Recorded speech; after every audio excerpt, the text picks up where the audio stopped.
The Office of Police Accountability is investigating after protesters claim an off-duty officer drove through a crowd of protesters. Tonight, witnesses share a video of what they say was the officer's car. Good evening. Thanks for joining us. I'm Jessica Janner Castro.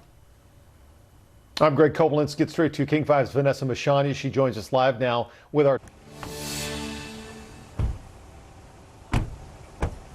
Good evening. Well, police are directing all questions about this incident to the Office of Police Accountability, the agency in charge of the investigation. But for those who witnessed this, the ones that I spoke to, they say that they want to talk about this incident because they believe the officer at the center of it should be in jail. This is the moment witnesses say an off-duty Seattle police officer drove their car into a crowd of protesters just after midnight July 4th. That is a hate crime that she did. The only reason that some of us are here today is because one of our car barricaders protected our lives. Nicole Gataka, Tati, and Sophia Tocolo tell me they were there that night. They also say the blue Hyundai in that video was first seen following protesters July 2nd, the driver allegedly yelling racial slurs at them.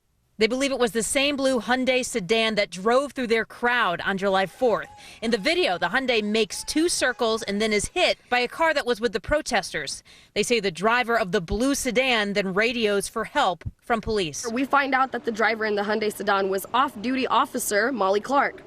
She identified herself and presented her badge. These are pictures from the scene after protesters say officers arrived. Do you trust them to protect you? Absolutely not. Absolutely not. One of our chants is defund SPD. They don't care about you and me, and we got a beautiful example of that last night. In a blotter entry, SPD wrote that an off-duty officer, quote, attempted to drive through an opening in the crowd when the crowd surrounded their vehicle, end quote. And then that a car struck the off-duty officer's car.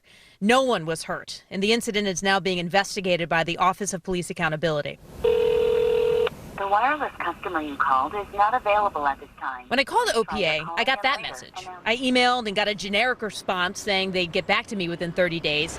And when I went to the office, it was closed because of COVID-19. It's going to make us go harder. Nicole, Tati, and Sophia are part of the group that have been marching every night for weeks, protesting for equal treatment under the law. They say what they witness is why they continue to fight. We are not just about speaking on a bullhorn every day. We're about our action and our demands to make a better United States of America, a better Seattle, and truly create change that we want to see.